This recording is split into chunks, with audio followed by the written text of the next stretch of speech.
నా కొడుకు అక్రమ స్థలాలు ఆక్రమించి కట్టాడని చెప్పేసి ఎంఆర్ఓ తప్పుడు రిపోర్టు తప్పుడు సమాచారం ఇచ్చి రూరల్ పోలీస్ స్టేషన్ లో కేసు నమోదు చేశారు.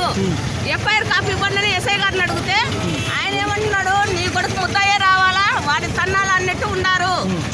అమృతనగర్లో గల్లీ గల్లీకి పోలీసులు ఒక 10 మంది వచ్చి ఎక్కడున్నాడు అని చెప్పేసి పదజాలతో దుర్బుసలాడుతుంటే మేము సచ్చి బతుకుతున్నాము. నా కొడుకు ఇప్పుడు పరారులో ఉన్నాడు.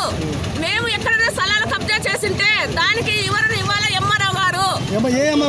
మన పొద్దుటూరు సంబంధించి తెలుసు గంగయ్య సారు, తహసీల్దార్ అయిన గంగయ్య సారు తనని ఆటంకాలు మేము చేశామని, మేము అక్రమ స్థలాలు చేశామని మా పైన ఆరోపణలు పేపర్లకు ఇచ్చాడు.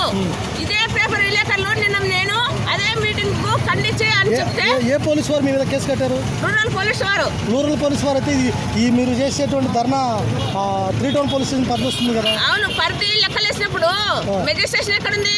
ఎంఆర్ఓ అర్బన్ లో ఉంది. ఎంఆర్ఓ మెజిస్ట్రేషన్ ఉన్నప్పుడు ఇక్కడ రాజ్యాంగం అంబేద్కర్ గారు ఎక్కడున్నారు? అందుకనే ఉన్నా.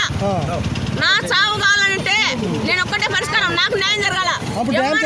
తప్పుడు కేసుల పైన మీరు మాట్లాడుతున్నారా లేకపోతే? దండిగానే నిన్న వేరే ఇంకా దండిగా ఇచ్చాను. ఏమి ఇచ్చారు?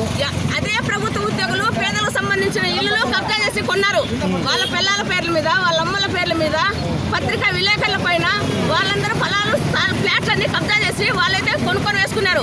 మేము ఎక్కడే కానీ ఒక ఫ్లాట్ కూడా కొనుక్కోలేదు. ఒక ఫ్లాట్ మేము కూడా ఎక్కడే కానీ కబ్జా చేయలేదు. దాని వివరంలో మేము కబ్జా చేసామని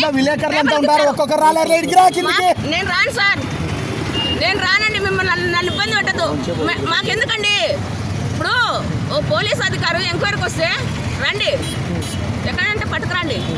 నా కొడుకు ఏమో పెద్ద ముద్దాయి అయినట్టు ఒక 15 మంది పోలీసులు గల్లీ గల్లీ తిరిగి కొంటూ పదజాలతో వాళ్ళు ఎంత దుర్పదలాడుతూ మాట్లాడతారు పోలీసు వాళ్ళు. వాళ్ళ డ్యూటీలో భాగంగా మండల మేజిస్ట్రేట్ గారు ఇచ్చినటువంటి ఎంఆర్ఓ ఇచ్చినటువంటి సూచనల ప్రకారం వాళ్ళు మీ ఇంటి దగ్గరికి ఒకవేళ వచ్చి ఉండొచ్చునేమో.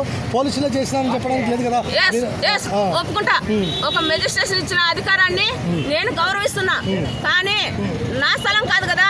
అదే స్థలాన్ని నువ్వు కట్టుకొని మెజిస్ట్రేషన్ ఎందుకు సంతకం పెట్టి 12 మందికి పర్మిషన్ ఇచ్చారు? ఆ పర్మిషన్ పరుగులే వాళ్ళు కట్టుకుంటున్నారు. వాళ్ళు కట్టుకున్న స్థలానికి మాకు ఎటువంటి సంబంధం లేదు. అయినా మేము అక్కడ పక్కన నిలబడుకునేందుకు నా కొడుకును వీడియో స్పెషల్గా తీస్తే నా వీడియో ఎందుకు తీస్తావు? తీయద్దు, అక్రమం గురైతే వాళ్ళది కదా, వాళ్ళకి చెయ్యండి అని అడిగితే నా కొడుకును దుర్బుసలాడుతూ నన్ను పట్టుకొని, మా కొడుకును పట్టుకొని అంత దారుణంగా వాళ్ళు తిట్టి, ఎంఆర్ఓ ఈఆర్ఓ వాళ్ళు తిట్టి కేసు పెడితే ఎంతవరకు కరెక్టు? దీంట్లో కేసు నమోదు చేయాలన్నా వద్దానని అక్కడ ఎమ్మెల్యే గారికి చెప్తే ఎమ్మెల్యే గారు తప్పు చేసింటే కట్టండి ఆయన అన్నారు. వాస్తవం.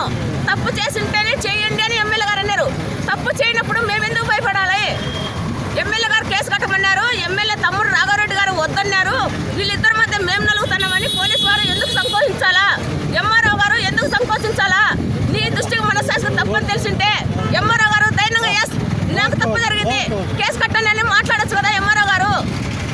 ఈ మూడు ముక్కలాట ఎందుకు ఆడాలా? ఈ మూడు ముక్కలాట ఆడద్దండి. దయచేసి నిజాలు తెలుసండి. నిన్న నేను ఒక వినతి పత్రం ఇచ్చాను ఎంఆర్ఓ గారికి. అవన్నీ నిరూపించండి, అవన్నీ ఎత్తుకండి.